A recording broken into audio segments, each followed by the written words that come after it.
कर्म का बंधन अवश्य निर्मित होता है, किंतु कार्य का बंधन निर्मित नहीं होता पार्थ। तुम्हें कर्म और कार्य के बीच क्या भेद है, ये जानना आवश्यक है। सभी कर्म कार्य, किंतु सभी कार्य कर्म नहीं। कर्म उस कार्य को कहते हैं जिसके साथ फल की आशा जुड़ी। मनुष्य जब भी सुख की, संपत्ति की, प्रशंसा की आशा रखकर कोई कार्य करता है तो वो उस कार्य के फल से बंध जाता है। जब किसी कर्म को फल की आशा से किया जाए तो उसे सकाम कर्म योग कहते हैं, और जब किसी कर्म को बिना किसी फल की आशा से किया जाए तो उसे निष्काम कर्म योग कहते हैं। इसी कारण से उसे बार बार जन्म लेना पड़ता है।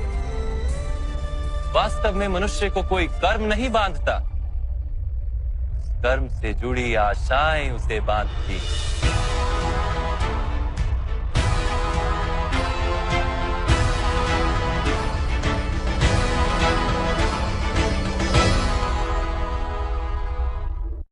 वास्तव में मनुष्य को कोई कर्म नहीं बांधता, उस कर्म से जुड़ी आशाएं उसे बांधती हैं। वो कैसे माधव? यदि इस युद्ध में तुम्हें विजय होने की आशा है तो पराजित होने पर तुम्हें भीषण दुख होगा, और वो दुख तुमसे कोई अन्य कार्य करवाएगा जिसके लिए तुम्हें दूसरा जन्म लेना पड़ेगा। और यदि तुम विजयी हुए तो तुम्हारा अहंकार बढ़ेगा, और वो अहंकार तुम्हें विश्व विजय के लिए प्रेरित करेगा, तुमसे हत्याएं करवाएगा और उसका पाप तुम्हें बांधेगा। विचार करो, यदि तुम्हें इस युद्ध में ना विजय का मोह और ना पराजय का भय, तो इस युद्ध के अंत में तुम्हें सुख प्राप्त होगा या दुख प्राप्त होगा? ना सुख माधव, ना ही दुख। अर्थात तुम्हारा सुख, दुख, हताशा, निराशा, अहंकार युद्ध के कारण नहीं है। युद्ध के साथ तुमने जो आशाएं बांधी हुई हैं, उसके कारण है। क्या ये सत्य नहीं है पार्थ?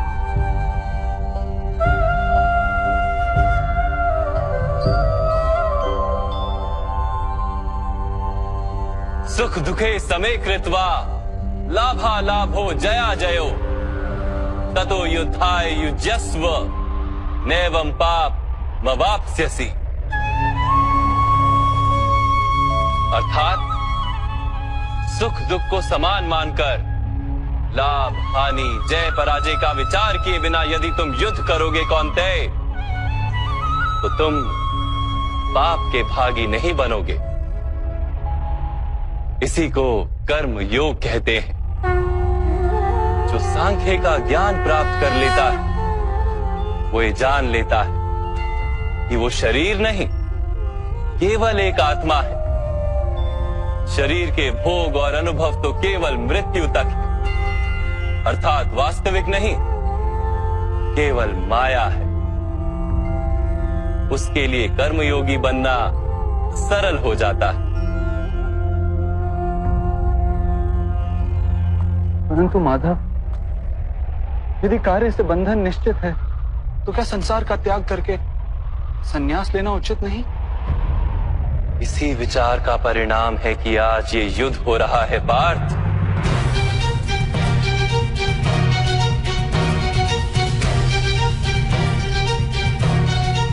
विचार करो, जब सत्व गुण से भरे धर्म को जानने वाले लोग कर्मों का त्याग करते हैं, तब अधर्म से भरे लोग भी संसार को चलाते हैं।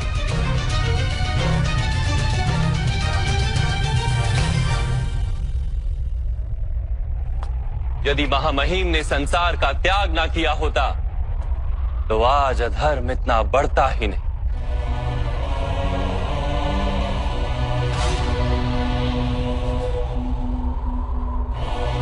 और तुम्हारे पिता ने यदि संन्यास ना लिया होता तो आज भ्राता युधिष्ठिर सुख से राज कर रहे होते।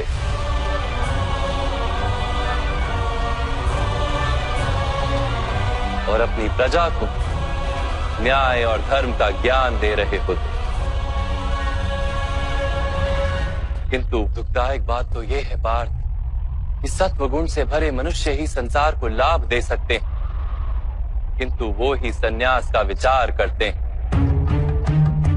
जैसे जल तो भाप बनकर उड़ जाता है और कीचड़ वहीं पड़ा रहता है, वैसे सत्वगुणी सज्जन लोग तो संसार का त्याग कर देते और तमस से भरे अधर्मी लोग संसार में कार्य करते हैं। इसी कारण से संसार में पाप और अधर्म बढ़ता है।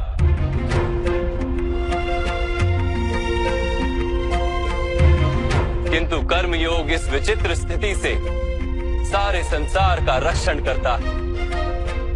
कर्मयोगी फल की आशा का त्याग करता है, किंतु कर्मों का त्याग नहीं करता। वो इसी संसार में रहता है, सन्यासी की भांति सारे कार्य करता है, किंतु उनमें लिप्त नहीं होता। कर्मयोगी अपनी संतानों से, स्वजनों से, अपनी प्रजा से कोई अपेक्षा या आशा नहीं रखता। स्वयं उसे संन्यास का लाभ होता है, किंतु समाज को संसारी की भांति लाभ देता। मनुष्य अपनी संतानों के सुख के लिए श्रम करता है माधव। अपनी संतान से सुख की अपेक्षा कैसे न रखे? मनुष्य अपनी संतानों के लिए जो भी करता है वो व्यापार है या प्रेम पार? प्रेम माधव। तो फिर अपने कार्यों के प्रति फल की इच्छा क्यों पार? भविष्य का लाभ तो व्यापार में देखा जाता है, प्रेम में नहीं। जो मनुष्य अपनी संतानों का चरित्र निर्माण उचित रूप से करता है, संतानों को प्रेम और धर्म के संस्कार देता है, उसकी संतानें भी मनुष्य को प्रेम और सुरक्षा अवश्य देती। संतानों के कर्म, स्वजनों के व्यवहार उनके कर्म है पार। और जब उनके कर्मों पर हमारा कोई अधिकार नहीं होता तो उनसे आशाएं और अपेक्षाएं रखने का क्या प्रयोजन? यदि गहन विचार करोगे पार्थ तो शीघ्र ही ये जान लोगे कि जीवन में ऐसा कोई कार्य नहीं है जिसके साथ आशाएं और अपेक्षाएं जोड़ना अनिवार्य हो। जब सृष्टि ही परमात्मा है और मनुष्य स्वयं परमात्मा का अंश है तो सारे कार्य परमात्मा ही करते हैं, मनुष्य स्वयं कुछ नहीं करता। यही कर्मयोग का मूल सिद्धांत है पार्थ।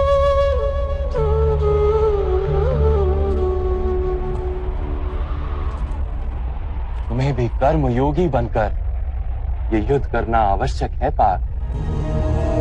त्रिगुणिया विश्या वेदा निस्त्रिगुण्यो भवार्जुना निर्द्वंद्वो नित्य तत्वस्थो निर्योग क्षेम आत्मवान।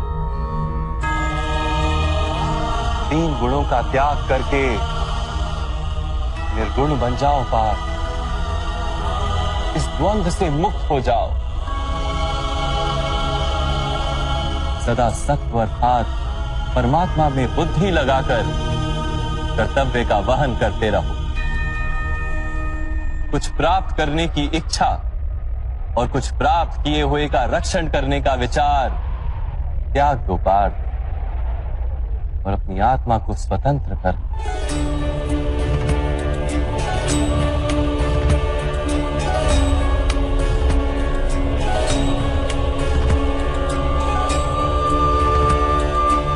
स्मरण रहे पार्थ, कर्मण्यवाधिकारस्ते मा फलेषु कदाचन मा कर्म फल हेतुर्भू मा ते संगोस्त्व कर्मणि। तुम्हारा अधिकार तो केवल कर्म करने का है, फल तो ईश्वर के हाथ में। इसलिए ना कर्म से भागना उचित है और ना ही कर्म के फल की आशा रखना उचित है।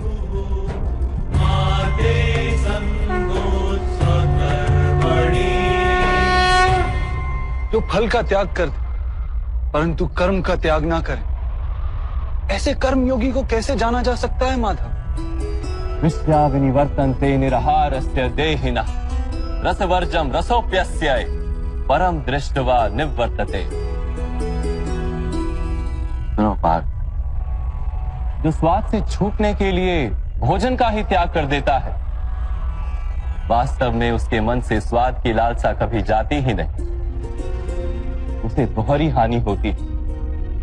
एक तो वो निर्बल हो जाता है, जिसके कारण परमात्मा को प्राप्त करने का जो प्रयत्न अनिवार्य है उसे वो नहीं कर पाता, और दूसरा, सदा ही उसका मन स्वाद की लालसा से भरा रहता है। इसलिए भोजन का त्याग करने से उत्तम है स्वाद की लालसा का ही त्याग कर दिया जाए। कर्म योगी अपने मन की सारी लालसाओं को खींच लेता है, जीवन को कर्तव्य मानकर कार्य अवश्य करता है, किंतु उन कार्यों से जुड़ता नहीं।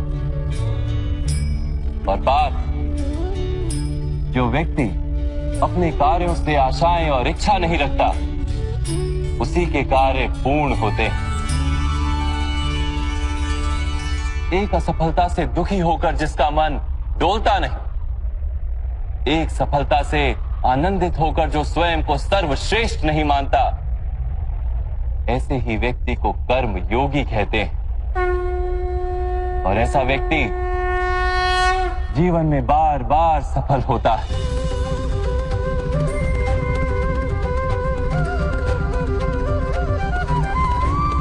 ध्यायतो विषयान पुंसः संगस्तेषु पजायते संगात संजायते कामा कामात् क्रोधोऽभिजायते क्रोधात् भवति सम्मोहः सम्मोहात् स्मृति विभ्रमः स्मृति भ्रंशात् बुद्धिनाशो बुद्धिनाशात् प्रणश्यति। फल की आशा से कामना प्रकट होती है, और कामना का तो स्वभाव है असंतुष्ट रहना। असंतोष से क्रोध उत्पन्न होता है, और क्रोध से मोह जन्मता है। मोह के कारण व्यक्ति आचार और व्यवहार का ज्ञान ही भूल जाता है। ज्ञान के जाने से बुद्धि चली जाती है, अनुचित प्रकार के कार्य होने लगते हैं, और समाज ऐसे व्यक्ति का शत्रु बन जाता है, और अंत में ऐसे मनुष्य पूर्णतः पतन हो जाता है।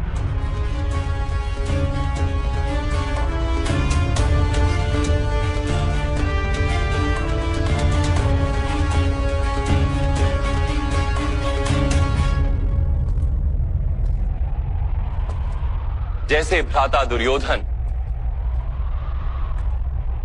उनके सेनापति महामहिम उनके ही शत्रु हैं, और तुम्हें विजय का आशीर्वाद दिया।